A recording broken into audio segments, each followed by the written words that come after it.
আসসালামু আলাইকুম। প্রিয় দর্শক, নিঃসন্দেহে খুবই গুরুত্বপূর্ণ সংবাদ যে বিষয়গুলো আপনাদের সামনে উপস্থাপন করতে যাচ্ছি। সেনা সদরের যে বৈঠকের দিকে 18 কোটি মানুষ তাকিয়েছিলেন, সরকারও নিঃসন্দেহে একটা উদ্বেগের মধ্যে ছিল যে এই বৈঠক থেকে কোনো বিশেষ কোনো সিদ্ধান্ত আসতে যাচ্ছে কিনা। ঠিক সেই ধরনের কিছু সিদ্ধান্ত সেনা সদরের বুধবারের বৈঠকে গ্রহণ করা হয়েছে। এবং এটুকু শুরুতে বলে রাখি যে এই সিদ্ধান্তগুলোর জন্যই মানুষ অপেক্ষা করছিল। আমরা যারা সাধারণ মানুষ নিঃসন্দেহে তাকিয়েছিলাম। সরকারের যে নানান ধরনের বিতর্কিত পদক্ষেপ, নির্বাচনকে কেন্দ্র করে, আইন শৃঙ্খলা পরিস্থিতিকে কেন্দ্র করে, রাজনীতিকে কেন্দ্র করে মানুষ অন্ধকারের মধ্যে রয়েছে, সেই বক্তব্যগুলোই উঠে এসেছে বুধবারে সেনা সদরের বৈঠকে।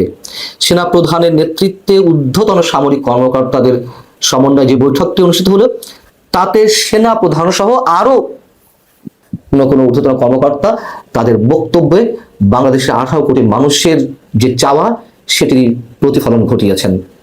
সেনাপ্রধান স্পষ্ট করে বলেছেন যে সিদ্ধান্তগুলো নেওয়া হয়েছে বা যে বক্তব্যগুলো এসেছে, আমি আপনাদের সামনে সেগুলো একে একে বলছি।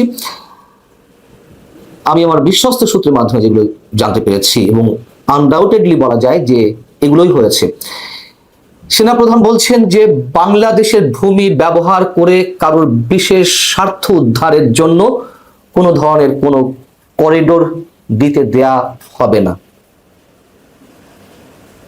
এই ধরনের কথা তিনি বলেছেন যে জাতিকে অন্ধকারে রেখে বা রাষ্ট্র পরিচালনায় যে অক্সিলিয়ারি ফোর্স গুলো রয়েছে, গুরুত্বপূর্ণ স্টেক হোল্ডার হিসেবে যারা রয়েছেন, রাষ্ট্রীয় বিভিন্ন সংস্থা বা সেনাবাহিনীর মতন যেই বাহিনীগুলো, তাদেরকে অন্ধকারে রেখে সরকার বিভিন্ন ধরনের সিদ্ধান্ত নিচ্ছে।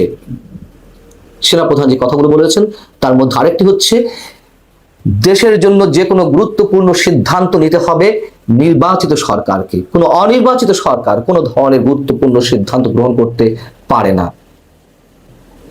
এবং নির্বাচন বিষয়ে যেটি বলা হয়েছে, বরাবরই তিনি যেটি বলে আসছেন, সবসময় তিনি তার কথাতে অবিচল আছেন। তিনি বলেছেন যে অবশ্যই 2025-এর ডিসেম্বরের মধ্যে নির্বাচন হতে হবে। সেখানে উপস্থিত ঊর্ধ্বতন এক সামরিক কর্মকর্তা, একজন কমান্ডিং অফিসার, এই মন্তব্য করেছেন যে আমাদের যে মহান মুক্তিযুদ্ধ এবং আমাদের জাতীয় গৌরবকে আর কাউকে এতটুকু স্পর্শ করতে দেওয়া হবে না। খুবই টাচি একটা বক্তব্য। মব সন্ত্রাস সম্পর্কেও সেখানে বলা হয়েছে, সিদ্ধান্ত নেওয়া হয়েছে আর কোনো ধরনের মব সন্ত্রাসকে প্রশ্রয় দেবে না সেনাবাহিনী। সেখানে যারা উপস্থিত ছিলেন সামরিক কর্মকর্তারা, তারা সবাই এক বাক্যে সেনা প্রধানের সব ধরনের বক্তব্য এবং সিদ্ধান্তের প্রতি তারা একাত্মতা প্রকাশ করেছেন এবং তারা এই মন্তব্য করেছেন যে তারা সেনা প্রধানের যে কোনো নির্দেশের অপেক্ষায় আছেন। সেনা প্রধানের যে কোনো নির্দেশ দেশের স্বার্থে, সমাজের স্বার্থে, মানুষের স্বার্থে তারা যে কোনো কিছু করতে প্রস্তুত। দর্শক, নিশ্চয়ই আমরা প্রত্যেকেই সেনাবাহিনীর এই যে অবস্থান, সেই অবস্থানের জন্য অপেক্ষায় ছিলাম। সেনাবাহিনী কেন, যে কোনো বাহিনী বা সরকারের যে কোনো কম্পোনেন্ট অথবা সরকারের এই ধরনের আচরণের জন্য তো মানুষ বসে আছে। যে একটা গণঅভ্যুত্থান হলো, সেই গণঅভ্যুত্থানের চাওয়া তো এগুলোই ছিল। এবং সমস্যা বলে যেগুলো ঘটনা হচ্ছে, যে টাইম পাস করা হচ্ছে, এগুলো মানুষের সামনে একেবারে স্পষ্ট হয়ে গেছে, কোনো সমস্যা হবে না। এগুলো মূলা ঝুলিয়ে রাখা হয়েছে মানুষের সামনে। মব সন্ত্রাস কেন সেনাবাহিনী বন্ধ করতে পারছে না, বিশেষ কোনো ব্যবস্থা নিতে পারছে না? কেন আমাদের মুক্তিযুদ্ধের উপরে একের পর এক যে আঘাত আসছে, মুক্তিযুদ্ধের স্মৃতিচিহ্নগুলো যে ধ্বংস করা হচ্ছে প্রত্যক্ষ এবং পরোক্ষ কোনো বিশেষ গোষ্ঠীর সহযোগিতায়, সেইগুলোর বিরুদ্ধে কেন সেনাবাহিনী কোনো অ্যাকশন নিচ্ছে না? এই প্রশ্ন তো অগণিত মানুষের, আমার মনেও ছিল। কিন্তু আমার একটা দৃঢ় বিশ্বাস প্রথম থেকে ছিল, আমি এর আগে কন্টেন্টেও বলেছি, সেনাবাহিনীকে কেউ বিতর্কিত করুক অথবা সেনাবাহিনী বিতর্কের মধ্যে যতটাই পড়ুক, শেষমেশ জাতির স্বার্থে, মানুষের স্বার্থে, দেশের সার্বভৌমত্বের স্বার্থে সেনাবাহিনী কঠিন সিদ্ধান্ত নেবে। সেটাই দেখা যাচ্ছে, আমরা দেখতে পেলাম আপাতত।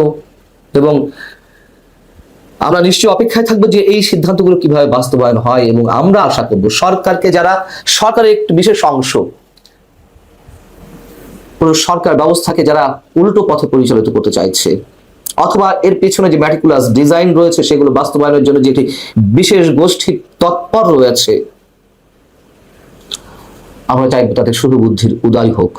দেখুন, আমি বারবার যতবার হতাশার কথা বলি সব শেষে কিন্তু একটি কথা আমার বিশ্বাস থেকে আমি বলি, যতই খেলা হোক, যা কিছুই হোক না কেন, শেষমেশ আমাদের যে মুক্তিযুদ্ধের চেতনা সেটাকে ভুলণ্ঠিত করা যাবে না। মানুষের যে চাওয়া, বাঙালির হাজার বছর যে সংগ্রাম, যে ইতিহাস, এগুলোকে পারমিট করে না। হয়তো অনেক ধরনের সংঘাত, সংঘর্ষ, রক্তপাতের মধ্য দিয়ে আমাদেরকে এগিয়ে যেতে হয়েছে, এবং দিন শেষে আমাদের যে শুভকামনাগুলো সেগুলোই বাস্তবায়ন হয়েছে।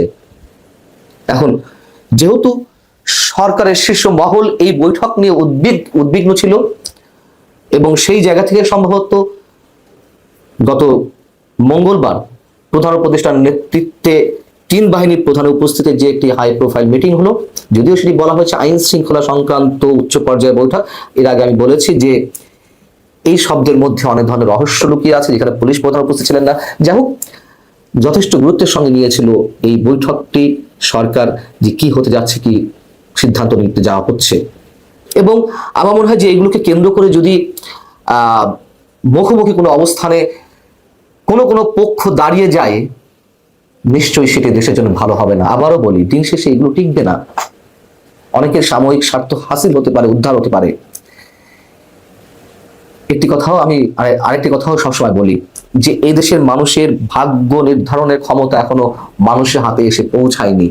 এখনো বিদেশি শক্তিগুলোর হাতে সেই ভাগ্য বন্দী হয়ে আছে। কিন্তু তারপরেও সত্য কথা, জনগণই শেষ কথা। এই জনগণকে কাজে লাগিয়েই বিদেশি শক্তিগুলো সবকিছু হাসিল করার চেষ্টা করে। জনগণ যদি আবার সত্যি সত্যি আত্মোপলব্ধির জায়গা থেকে ঘুরে দাঁড়ায়, কেউ কিছু করতে পারবে না। স্যালুট সেনাপ্রধানকে, স্যালুট সেনাবাহিনীকে। দেশের যে কোনো দুর্যোগে যেভাবে মানুষের পাশে এসে দাঁড়ায়, তাতে অবশ্যই অভিবাদন জানাতে চাই আমরা তাদেরকে। আসসালামু আলাইকুম রহমতুল্লাহি ওয়া বারাকাতুহু। সম্মানিত দর্শক, বাংলাদেশ সেনাবাহিনী নিয়ে বিস্তর আলোচনা হচ্ছে, সমালোচনা হচ্ছে, বিতর্ক হচ্ছে, এবং সেনাবাহিনীর কতিপয় সাবেক কর্মকর্তা এবং আমাদের মতো যারা বাইরে সোশ্যাল মিডিয়াতে কাজ করেন, কেউ হয়তো ফেক আইডি দিয়ে, কেউ হয়তো রিয়েল আইডি দিয়ে, কেউ হয়তো দেশে বসে, কেউ হয়তো দেশের বাইরে বসে, সেনাবাহিনী নিয়ে, সেনাপ্রধান নিয়ে যে অকথ্য, যে অশ্লীল এবং যে অশ্রাব্য কথা শুরু করেছেন, এটি যদি চলতে থাকে তাহলে এই বাহিনীটি আলটিমেটলি থাকবে না। ভারতের যে একটা মাস্টার প্ল্যান যদি থেকে থাকে যে বাংলাদেশকে তারা দখল করে নেবে, এবং সেই বাংলাদেশকে দখল করার ক্ষেত্রে যে বাহিনীটি আমাদের শিল্ড হিসেবে কাজ করবে সেটা হলো বাংলাদেশ সেনাবাহিনী। তো সেই সেনাবাহিনীকে নিয়ে আমরা যা কিছু করছি তার বিপরীতে সেনাবাহিনীর পক্ষ থেকে আসলে কিছুই করা হচ্ছে না। আমাদের দেশে একটা ভীষণ রকম যাকে বলা হয় প্রথা রয়েছে, সেটা হলো মানুষ একটু টাকা পয়সা হলেই বাঘ লালন পালন করার স্বপ্ন দেখে। এখন বাঘ লালন পালন করার অনেকগুলো নিয়ম আছে, মধ্যপ্রাচ্যে হয়, বাংলাদেশের স্বপ্ন দেখে, কিন্তু এখন পর্যন্ত কোনো বাঙালি রাজা বাদশা আজ পর্যন্ত কেউ বাঘ পালন করেছে এরকম দৃশ্য আমি বাংলাদেশে দেখিনি। তবে হ্যাঁ, সিনেমায় দেখা যায় যে ভারতের নিজাম তিনি তার রাজদরবারে বাঘ পুষতেন এবং তার সিংহাসনের পাশে একটি বাঘ থাকতো। ইদানিং চলচ্চিত্রে সেটা দেখা যাচ্ছে, বাস্তব ঘটনা আমরা কিন্তু সেটা জানি না।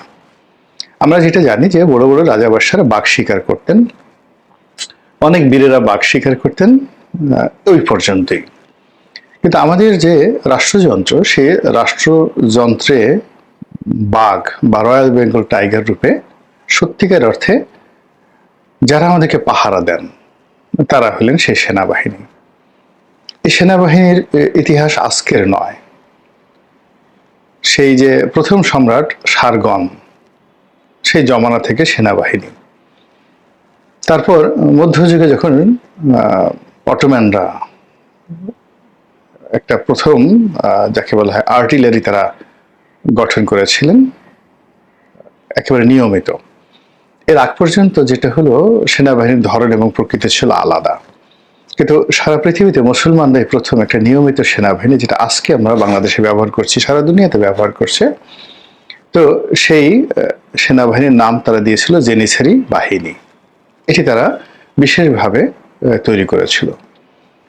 তো যা হোক, এখন সেই সেনাবাহিনীর যখন লেখাপড়া হয়, ট্রেনিং হয়, সেখানে যে সকল গোয়েন্দা বিষয়াদি শেখানো হয়, সারা দুনিয়ার যত ভালো ভালো দিক রয়েছে, সেখানে কোড অফ নেপোলিয়ন, তারপরে সেখানে মাস্টার সানঝুর যে আর্ট অফ ওয়ার এবং অর্থশাস্ত্র, কৌটিল্যের অর্থশাস্ত্র সম্ভবত পড়ানো হয়। বাংলাদেশে হয় কিনা আমি বলতে পারবো না, কিন্তু অন্যান্য মিলিটারি বিশ্ববিদ্যালয়গুলোতে, এমনকি আমেরিকাতে পেন্টাগনে, এগুলোকে ধরে নেওয়া হয় বাইবেল। তারপর কিছু কিছু ব্যাটেলকে, যেগুলোকে বলা হয় ডিসিসিভ ব্যাটেল, এই সকল ব্যাটেলের ইতিহাস বছরের পর বছর পড়ানো হয় বিভিন্ন অ্যাঙ্গেল থেকে। যেমন জুলিয়াস সিজারের কয়েকটা যুদ্ধ রয়েছে, নেপোলিয়ন বোনাপার্টের কয়েকটা যুদ্ধ রয়েছে। তার মধ্যে নেপোলিয়ন বোনাপার্টের যে ইতালি আক্রমণ এবং মিশর আক্রমণ, এবং সেখানে যে মিশরের ওয়ার অফ পিরামিডের যুদ্ধ, এ দুটো বিশ্ব ইতিহাসে খুবই গুরুত্বপূর্ণ। ওয়াটারলু যুদ্ধ আরো গুরুত্বপূর্ণ। তারপর দ্য ব্যাটেল অফ ক্যান্নাই খুবই গুরুত্বপূর্ণ জুলিয়াস সিজারের। এরপর প্রাচীন বীর নেপোলিয়নের অনেক আগের আর আলেকজান্ডারের কিছু পরের, সেটা হলো হানিবল।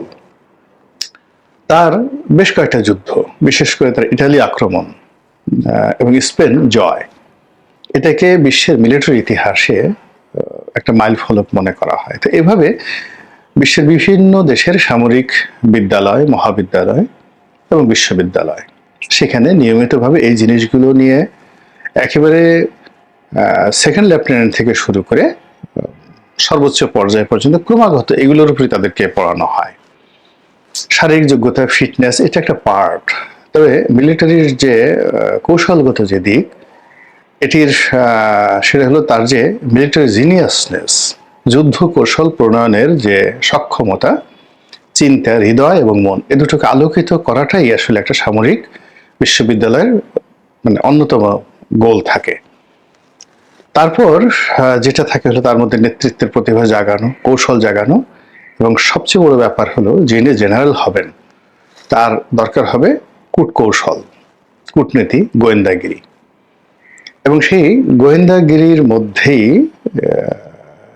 সবচেয়ে মহার্ঘ যে মন্ত্র রয়েছে, সেটা হলো আমাদের ভারতবর্ষের মৌর্য সাম্রাজ্যের প্রতিষ্ঠাতা চন্দ্রগুপ্ত মৌর্যের যে প্রধানমন্ত্রী চাণক্য ওরফে বিষ্ণুগুপ্ত ওরফে কৌটিল্য, তার যে লেখা অর্থশাস্ত্র। তো সেই অর্থশাস্ত্রে সেনাবাহিনীর জন্য, রাজার জন্য, সেনাপতির জন্য একটা আলাদা বিভাগ আছে।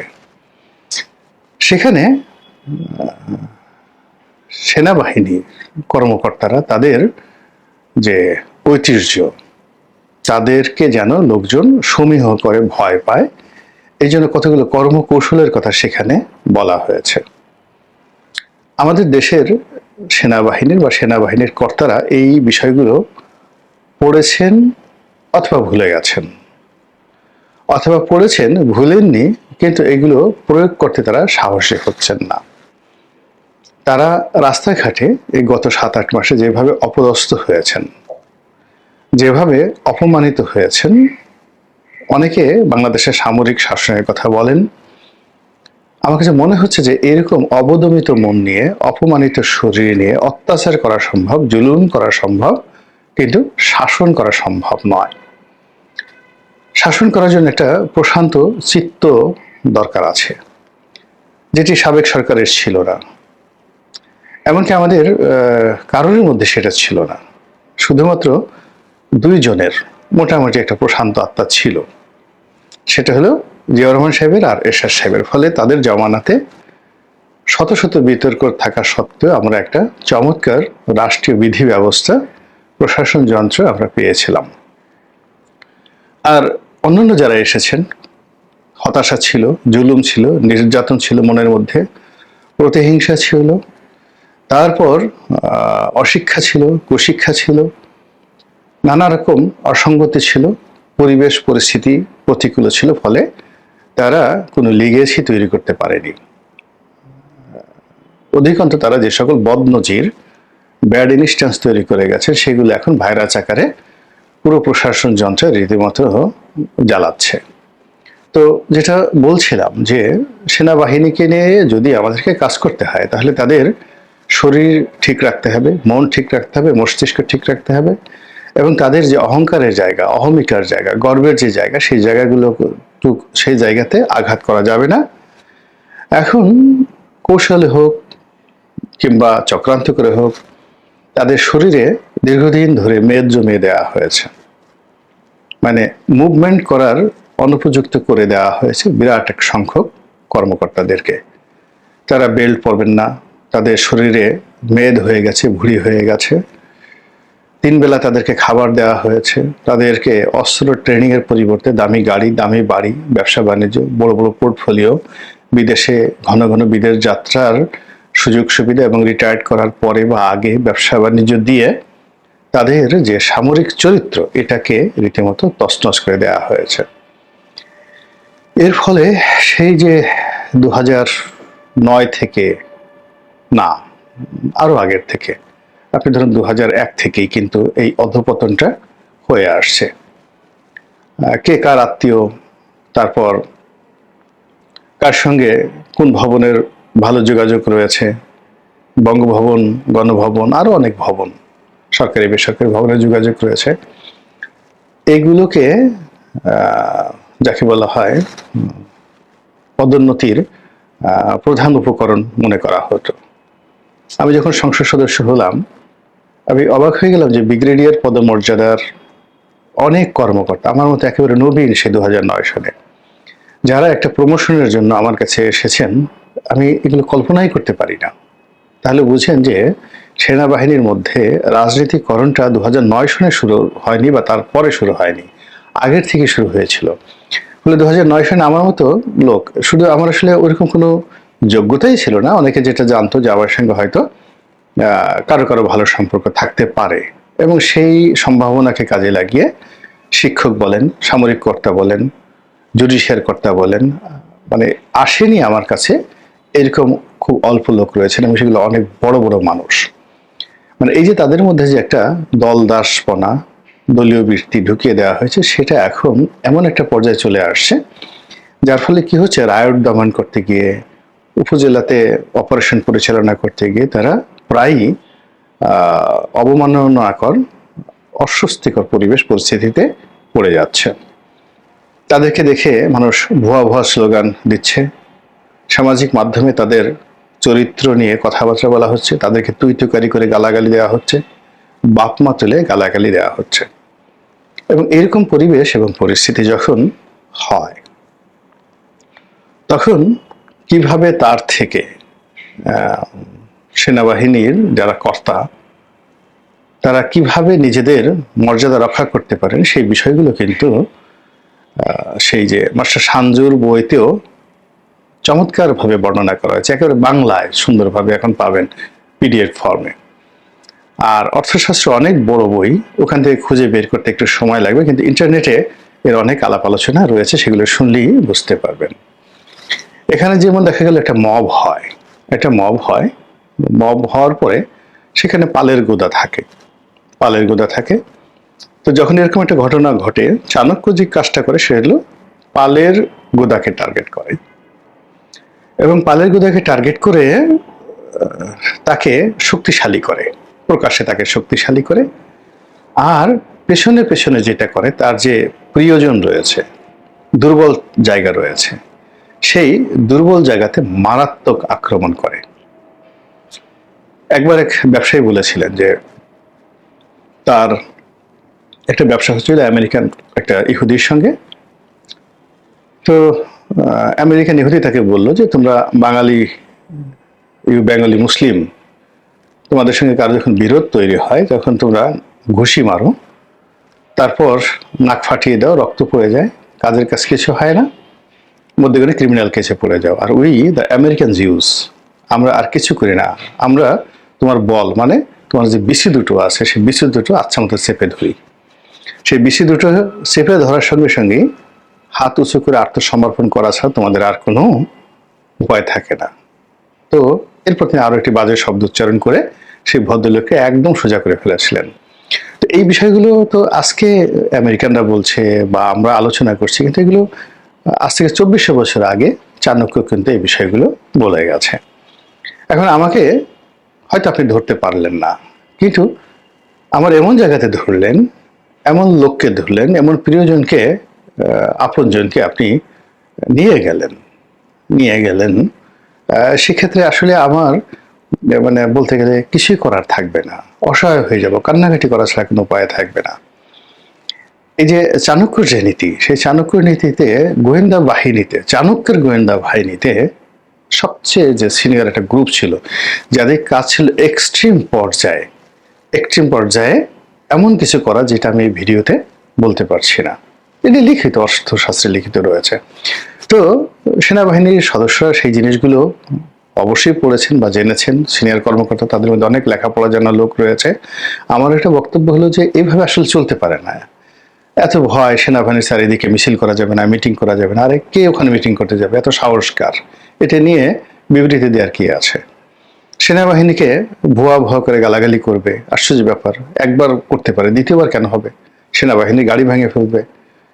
তারপরে সেনা প্রধান যিনি রয়েছেন তিনি সহ মেজর জেনারেল, লেফটেন্যান্ট জেনারেল পদমর্যাদার লোকজনগুলোকে রাস্তার টোকাই মোকাই যে সমস্ত লোকজন রয়েছে তারা বাপ মা তুই তুকারি করে গালাগালি করবে, আর সেনাবাহিনী বসে বসে ফিডার চুষবে এবং চিন্তা করবে দেখে আর কটা গালি দিতে পারে, আর কতটুকু লাভ দিতে পারে।